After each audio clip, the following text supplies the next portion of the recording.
नमस्कार. नमस्कार. तुमचं नाव आणि पत्ता सांगा. भरत उत्तम भोसले, राहणार आनंदनगर, तालुका माळशिरस, जिल्हा सोलापूर. ओके. आपण जे बघतोय हे साधारण किती क्षेत्र आहे तुमचं? ही 1 एकर आहे. 1 एकर आहे. तर साधारण आता हे जी जर बघितली तर किती रोपाची लागवड आहे? ही 2400 रोपं बसलेत आणि 600 फुल आहेत. लागवड करून किती दिवस झाले तुम्हाला? 31 महिने झाले. 31 महिने झाले. 31 महिने. आता 31 महिन्याची बाग इतरांची आणि ही यासाठी वैदिकची बाग काय बदल वाटतोय? कॅनोपी जास्त आहे. आता जर बघितलं ही तर पूर्ण जिकडं बघल तिकडं पान आणि विशेष म्हणजे पानाची साईज लई मोठी हा, आहे का नाही? साईज जास्त झाली. केमिकलची पानं जर बघितली तर बारीक असतात हो. आणि आपले जर बघितलं तर पानाची साईज एकदम जबरदस्त आहे.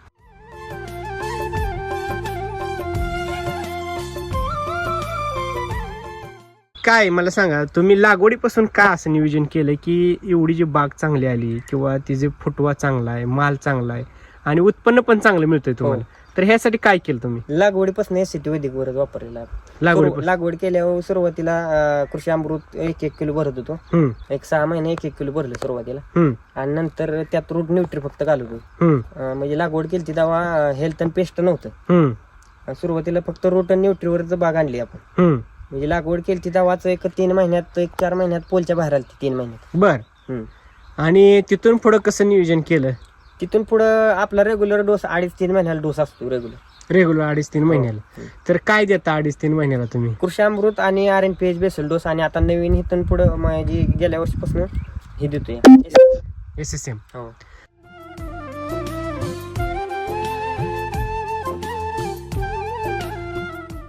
तर मला सांगा, साधारण आता लागवडीपासून हा तुमचं कितवा बहार आहे आणि किती पैसे झाले स्टेप बाय स्टेप? लागवडीपासून ही 4था बहार आहे. म्हणजे आता सध्या झाडावर 3 स्टेज आहे. म्हणजे 3 बहार आहेत. बर. म्हणजे आता ही कळी उमललेली ही आता सध्या हार्वेस्टिंगला येणार आहे तो. आणि त्याच्या आधीचा एक आहे ती गेल्या 15 दिवसात कळी उमललेली, आता त्याची साईज चालू आहे. ओके. असे 3 बहार आहेत. आपला ही आता सध्या ही 2.5-3 टनाला आहे. असे ही 3 बहार 2.5-3 टनाचे आहेत. म्हणजे 7-7.5 टन निघाली म्हणजे आता.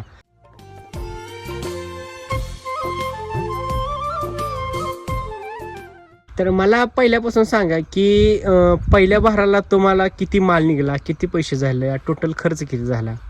पहिल्या बहाराला म्हणजे गेल्या वर्षी का गेल्या वर्षी पहिल्या वर्षी 7 टन निघाला आसपास. 7 टन. आणि टोटल खर्च किती झालता सगळा? खर्च टोटल एक 2 लाखाच्या आसपास गेला. ओके. म्हणजे साधारण तुमचे किती पैसे झाले त्यावेळेस? 4.5-5 लाख रुपये झाले. गेल्या वर्षी रेट रिवर्स होती जरा. ओके. आणि ही तुमचं दुसरं पीक? आता ह्या वर्षी आपलं डबल म्हणजे 16-17 टन आवरेज निघते. 16-17 टन सहज निघते. आणि आतापर्यंत किती माल तुमचा गेला आणि किती खर्च झाला? 7.5 टन गेला आतापर्यंत. 7.5 टन. हो. 600 पोल मध्ये. हो. दुसऱ्या वर्षी. हो. ही दुसऱ्या वर्षीची बाग आहे असं कोण म्हणेल का? मी तर धरले 16-17 टन, पण सर कसं आहे मग अपेक्षा जास्त जात म्हणजे निघणार जास्त. म्हणजे तुम्ही 16-17 टन म्हणताय, पण माल आणि झाडाचा फुटवा आणि मागची कळी बघता तर जास्त निघणार आहे. तर म्हणजे असं काय की बाबा तुम्हाला इतर लोकांना 10 टनाच्या वर 500-600 पोल मध्ये निघत नाही, तुम्ही तर आताच ही 7.5 टन हार्वेस्ट केलेला आहे. आणि आता जरी 2.5 टन निघेल ही चालू आहे. आता चालू 2.5 टन निघेल म्हणजे 10 टन तर झालं. 10 टन आणि अजून 5 टन माग आहे कळी उमललेली आणि बारका माल आहे. आता बघितलं तर कळी तर भया नाही, जिकडं बघल तिकडं फुलन कळीन फळच दिसतंय भरपूर आहे. आणि कळीचा स्ट्रोक लय मोठा आहे. आता ही स्ट्रोक जर बघितलं तर जबरदस्त.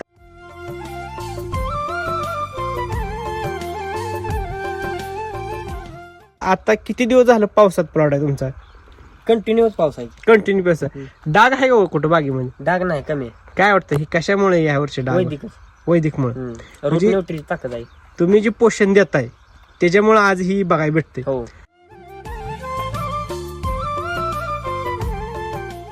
मला सांगा, तुम्ही साधारण एका वेळेस किती हजाराचा डोस देता?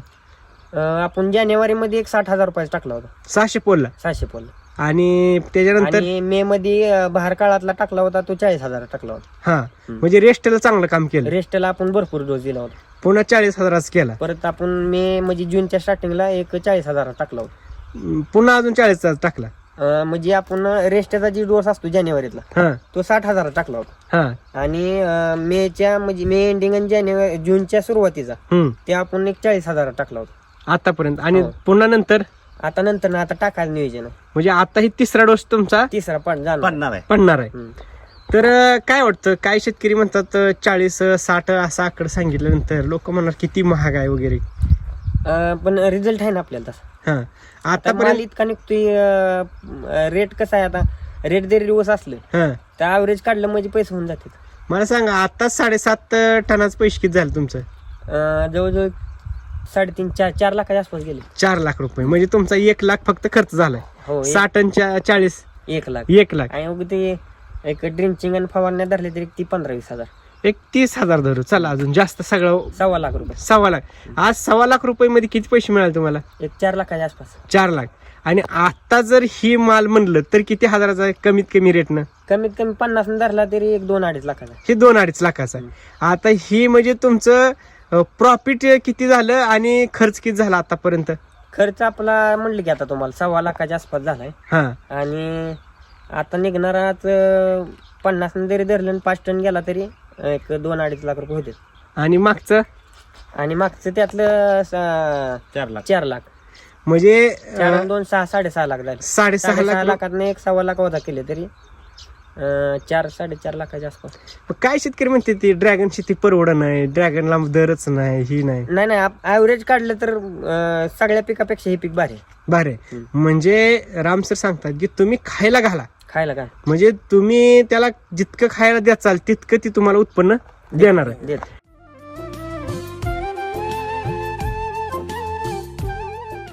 मग तुम्ही जे खायला घालता की बाबा 60-70 हजाराचे डोस टाकता एक, तर काय शेतकरी 10-15 हजार डोस टाकतात, त्यांच्यासाठी काय संदेश देऊ इच्छिता? नाही ना मग ती त्याच्या ह्याला बी मिळत नाही ना, ती पोषण होत नाही. पोषणच नाही ना. पाहिजे तसं पोषण न झाल्यामुळं उत्पादन बी त्या मापाने मिळत नाही ना. मिळणारच नाही ना. उत्पादन पण त्या मापानेच कमी मिळणार. म्हणजे झाडाचा मेंटेनन्स तेवढा खर्च येतोय. नाही मिळणारच नाही उत्पादन. एक तर 15,000 डोस न काय मिळणार? नुसतं झाड जगत. झाड सुद्धा जगायचं. म्हणजे त्यानं तुम्हाला सांगा 15,000 जर एकराला डोस टाकायचं म्हणलं हा तरी ती अर्धा किलो बी पडत नाही. हा मग काय व्हायचं? काय म्हणजे नव्हतं त्याचा कायच उपयोगच नाही. पहिली गोष्ट म्हणजे शेतकऱ्यांनी लक्षात घेतलं पाहिजे की ती डोस ही तिघांना गेला पाहिजे. एक मातीला, एक तुमच्या झाडाला आणि एक जीवाणूंना पोसण्यासाठी. हो म्हणजे ज्या वेळेस तुम्ही ह्या तिन्हीचा हिशोब करून ज्यावेळी डोस टाकचाल बॅलन्स त्याला टाकचाल त्यावेळेस त्याचा बॅलन्स होऊन उत्पन्न भरपूर मिळणार आहे. हो आज जे तुम्ही जे टाकताय डोस हे फुल टाकताय म्हणून आज आपल्याला रशी बघतोय.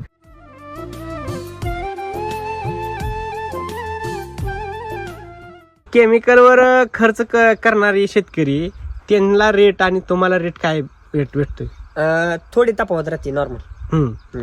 आणि उत्पन्नामध्ये उत्पन्नाच वाढ आहेच की. वाढ आहे. उत्पन्न भरपूर आमचं एवढाच प्लस पॉइंट आहे की आमचं ऍव्हरेज चांगलं निघते. ॲव्हरेज चांगलं निघतं. हा, तेच महत्वाचं आहे. आणि रेट- टिकवण क्षमतेला वगैरे काय? आपण 10-12 दिवस फळ ठेवतो.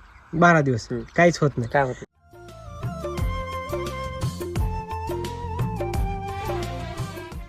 आता मला सांगा तुमची जी व्हरायटी आहे ही कोणती व्हरायटी आहे? ही सी व्हरायटी सी व्हरायटी. मला सांगा सी व्हरायटीचं फळ मोठं होत नाही असं म्हणतात. म्हणतात पण आता आपल्या हातातच आहे. ही कुणी बी ओळखावी ही कुठली व्हरायटी आहे? कोण तुम्ही बाजारात नेलं तुम्हाला काय म्हणून ओळखते ती? आम्हाला आता कधी गेल्या वर्षी बी व्यापार बघायला ती जाग्यावर हा तर ती फळ बघूनच म्हणली, आम्ही कायच बोललो नव्हतो. हा तर ती फळ बघून म्हणली जम्बो व्हरायटी दिसतीये. म्हणजे एवढं फळ झालंय तुमचं, हा. साईज वाढली आहे. आम्ही नाही त्यांना परत ते गैरसमज दूर केला की बाबा ही सी व्हरायटी आपली जम्बो ना. म्हणजे व्हरायटीचा रोल जास्त नाही, पोषणाचा रोल जास्त आहे. ताकद महत्वाची. म्हणजे कुठल्या जातीचा माणूस पैलवान होऊ शकतो ह्याच्यावर डिपेंड नाही. त्याला खुराक काय दिलाय तो पैलवान होणार आहे. तो काय ह्या जातीचा आहे म्हणून कुस्ती मारू शकतो आणि त्या जातीचा मारू शकत नाही असं काही नाही. तसं पोषण महत्वाचं. पोषण जर तुम्ही चांगलं दिलं, खारी खोबरं काजू बदाम, तर ऑटोमॅटिक पैलवान काम करणार आहे. वडापाव दिला तर ऑटोमॅटिक सडपातळ राहणार आहे. तशा पद्धतीनं जी आज आपण जे पोषण दिलं एसटी वैदिकचं,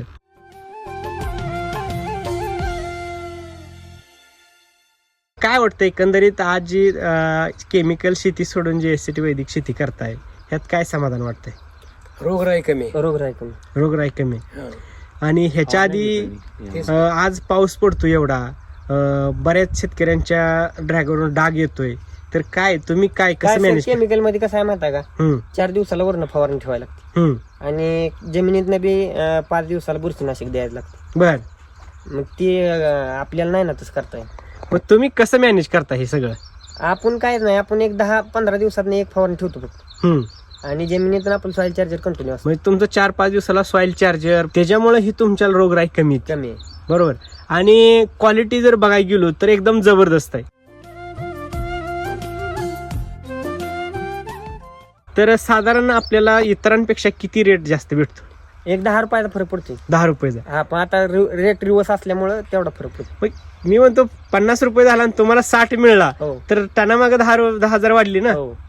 मग तुमचा जी खर्च आज 17-16 टन माल निघला तर 10 रुपयाचा जर आपण हिशोब काढला तर त्यात तुमचं 16 टनात 160,000 1,60,000 रुपये तुमचं ऑर्गॅनिक मुळे चव आहे ना आपल्या वैदिक मुळे चव वाढली. चव चांगली आहे आणि 1,60,000 एक्स्ट्रा मिळले त्याच्यामुळे वरच्यावरच खर्च गेला. म्हणजे तुमचा एसटी वैदिक वर काहीच खर्च नाही, 0 खर्चावर बाग येते थोडक्यात. असं म्हणलं तर लोकांना काय वाटतं? लोकांना ना विश्वास ठेवत नाहीत लोक. विश्वास ठेवत नाहीत. बघायला जरी आले तरी म्हणजे विश्वासच बसत नाही ना. त्यांना वाटतं गॅप पडतोय त्यांच्या म्हणजे रासायनिक वाल्यांच्या ह्याच्यात गॅप पडतोय. बर, आता आपल्या ह्याच्यावर 3 स्टेज आहे. आता तुटणार आहे, नंतर ती एक 200 ग्रामचं फळ आहे आणि आता ही उमळलेली कळी आहे. असं 3 स्टेज आहे. म्हणून आपल्याला गॅप पडत नाही. एक 10 दिवसाचा गॅप लय झाला आपल्याला. म्हणजे जर कंटिन्यू ड्रॅगन फ्रूट चालवलं तर पैसे होते आणि कंटिन्यू फ्लश आलं तरच अवरेज निघतंय. बरोबर आहे. जर असं मध्ये आधी जर त्यानं फ्लश तोडला तर पैसे पण बनत नाही तर अवरेज पण निघत. गेल्या वर्षी सर तसं झालं आम्हाला की पहिलं वर्ष होतं आणि पोषणाचं पहिलं वर्ष होतं. जसं आता आपण सलग 2.5-3 वर्ष झाले पोषण करतोय. ह्या वर्षी आमचा म्हणजे तोडा बंदच नाही. 10 दिवसाचा गॅप पण तोडा चालू आहे सारखा. म्हणजे कंटिन्यू तोडा आहे. कंटिन्यू म्हणजे दर कमी मध्ये बी आहे आणि हाय मध्ये बी आहे. त्यामुळे सरासरी तुम्हाला चांगली भेटणार. पण काय शेतकऱ्यांचं काय होतं की ज्यावेळेस दर पडतो त्यावेळेस त्यांचा माल येतो, हाय होतो त्यावेळेस त्यांचा माल नसतो. हे कुठं तर एसटी वैदिक मध्ये होत नाही. बरोबर, पुढे होते. म्हणजे सर्कल मध्ये सापडतोय आपण. तर ड्रॅगन शेतकरी खूप आहेत. आता बरेच शेतकरी दरामुळे वैतागलेत किंवा काहीला अवरेज भेटत नाही. अशा शेतकऱ्यांना काय संदेश देऊ इच्छिता? सर एकच संदेश आहे की तुम्ही ऍव्हरेज काढा.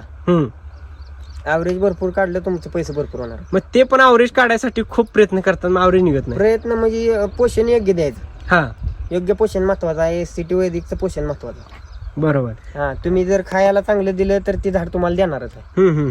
म्हणजे केमिकल ड्रॅगनला चालत नाही. चालतच नाही. जर मुळी शॉक मध्ये जातील. मुळी शॉक मध्ये जाते. आता जर ह्याची ग्रेनरी बघितली तर सगळा जर आपण प्लॉट फिरून बघितला तर जेवढं पान आहे तेवढं फळ आहे. हो, फळ जास्त आहे का नाही. आणि सगळा प्लॉट एक समान आहे. आणि कुठंच असा पिवळा नाही किंवा असा व्हायरस किंवा असा मर लागलेला वगैरे कुठं एक झाड नाही. मर नाही लागली सर आपल्या. बऱ्याच शेतकऱ्यांकडे काय प्रॉब्लेम आहे? झाडं खालनं वाळत वर जाते. वाळत वर जाते. तसं आपल्याला आहे का प्रॉब्लेम? नाही, कुठंच नाही.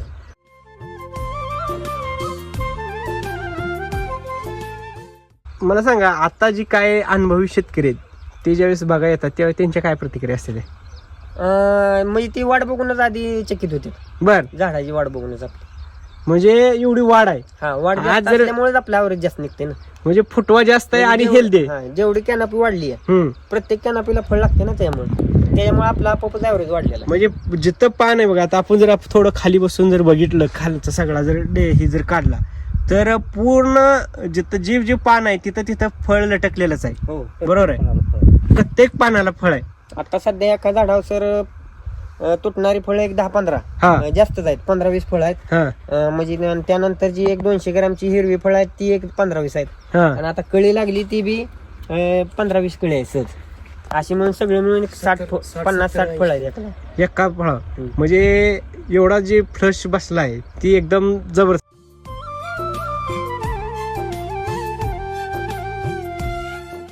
आज जर इतरांची परिस्थिती बघितली तर काय परिस्थिती आहे? कळी कमी आहे. जरा कळी कमी आहे आणि आता जी तुटणार माल आहे ती बी कमी आहे काय जणांची. ओके. तुम्हाला कोण खत मार्गदर्शन वगैरे कोण? मार्गदर्शन आपलं थोरवे साहेबांचं असतं. नमस्कार सर. नमस्ते. तुमचं नाव आणि मोबाईल नंबर आणि मी तुमचं दिलीप शॉप थोरवे हम्म, महाराष्ट्र अॅग्रो क्लिनिक हम्म, अकलोज. हम्म. तर ज्या काही शेतकऱ्यांना SCT वैदिकवर जी रोपं पाहिजे असेल तर त्यांनी तुमच्या संग संपर्क करू शकता. हो. ओके, धन्यवाद.